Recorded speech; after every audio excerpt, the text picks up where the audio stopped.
Please listen carefully.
Well, welcome to Clubmen 1645, and today we're back in Somerset and we're back at Knoll Hill. And there's another tractor coming by me. It's a noisy junction here. It's a really busy junction. I'm sure the Clubmen didn't have to put up with this sort of amount of traffic. But Sheila's going to pan around in a moment and show you Knoll Hill. And then Knoll Hill in late June in 1645 is where the Clubmen gathered and drew up a, it's not a declaration, it's a set of queries and demands, you could call it, and it's orders debated at the rendezvous at Knoll Hill in the county of Somerset, late of June 1645. You got that? But this is owned by a big estate owner now. They're going to put a hotel up there, and I think they're going to build a Roman replica villa up there, and there's going to be a big spa up there. So round the corner from here is a big construction site. But back in 1645, this would have been covered with clubmen debating what to do with Fairfax's troops coming into the area and what to do with Goring, and I think it relates back to the petition they put to Prince Maurice in Wales. But I want to come out here and just show it to you because this is another place of rendezvous for the clubmen back in 1645, and Fairfax was in the county, as you know, in June of 1645 through to July.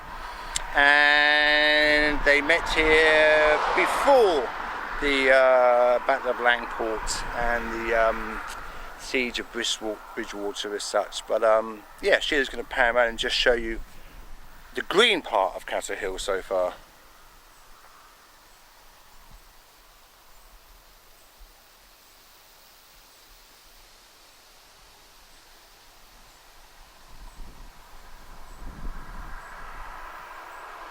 Now this was part of the, where we are now is it's the turnpike as well. This was the old turnpike, and over here is the signpost to Sherborne, and behind me on this road here, this is Knoll Hill Road, but Knoll Hill Road now goes right to the middle of Knoll Hill. Yes. As such.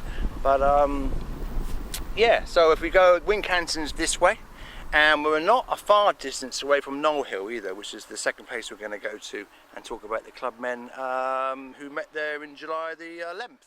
Yeah. So there you go, Knoll Hill, and the only green part left.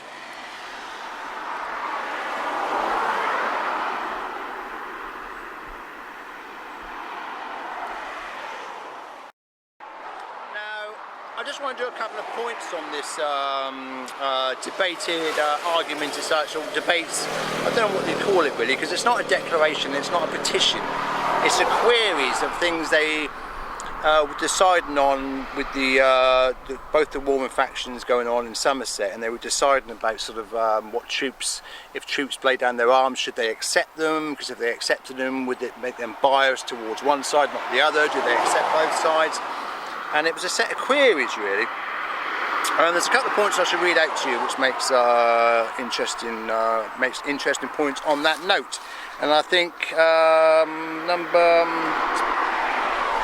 12, yeah, number 12, whatever or no any gentleman of our country which hath been or is known at this time to be active on either side shall be accepted, if they offer themselves or no. Confiding that we admit of one side and not of the other, we shall prove partial, and friends to one side, then enemies to the other, and then again if we accept of both, these must needs shortly grow divisions among ourselves. So there was divisions among themselves in the Clubmen themselves. You know, some were like partially royalist, some were partially parliamentarian sympathies, but not strong enough to join those sides as such. But for which of the king's side will we join the people their way, and that they come from the parliament side will endeavour the like for the parliament, and so the wound of the kingdom may prove more deadly than ever, and our last rising made more uncurable. So if they accepted soldiers from either side, if they laid down their arms and joined the Clubmen, it would make them unacceptable to the other side as such. So that is an interesting point itself for the Clubmen, because there's lots of theories around the Clubmen being royalist sympathies, parliamentarian sympathies in each county, and the common link between the Clubmen is these declarations really, because they're all quite similar in nature, and it seems a lot of it's decided on at the time, with Fairfax coming into the county and paying quarter.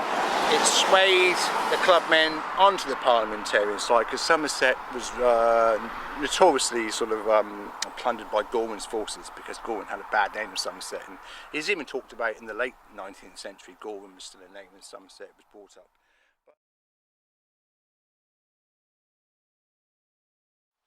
Yep, that's Cattle Hill on my right, and this is the road to Sherborne this way. Yeah. And it's all Cattle Hill. This is all Cattle Hill, yeah. Yeah. And that was the turnpike as such, that was the signpost. Oh, going back a long way, because you can find mentions of that signpost in the 1700s and 1800s anyway. So this would have been a main thoroughfare, this area itself. And that, the old road actually goes through the new estate. I mean, the new road goes right through the middle of Cattle Hill. So the Clubmen would have been gathered anywhere, here, there. That wasn't a main road then. And maybe to the left where we just filmed earlier on. Right, we moved on from Cattle Hill and we moved up to Knowle Hill. Now Knowle Hill was just up from the village of Moorlinch, and Knowle Hill on July the 11th 1645 was where Fairfax and Humphrey Willis and the Clubmen met the New Model Army.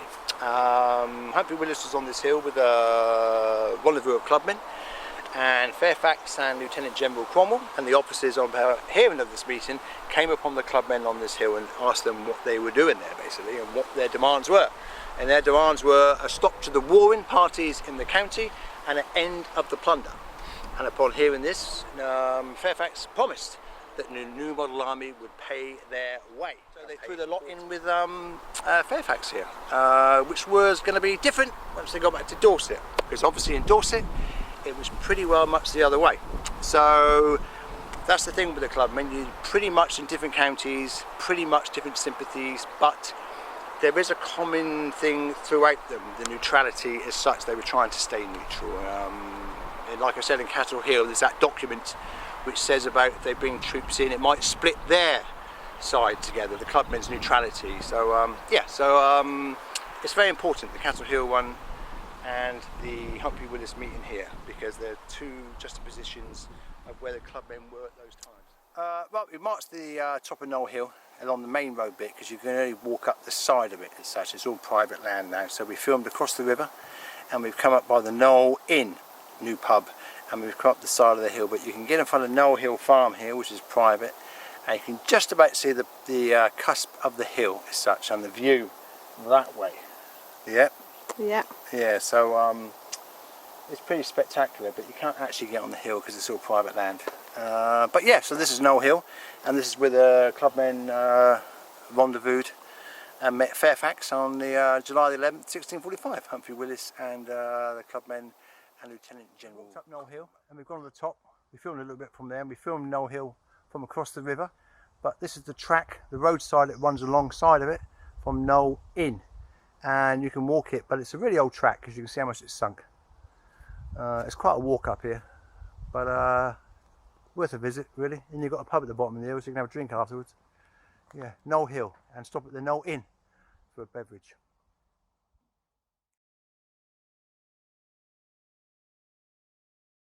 Keep an eye on this Clubmen website, Clubmen 1645, work in progress.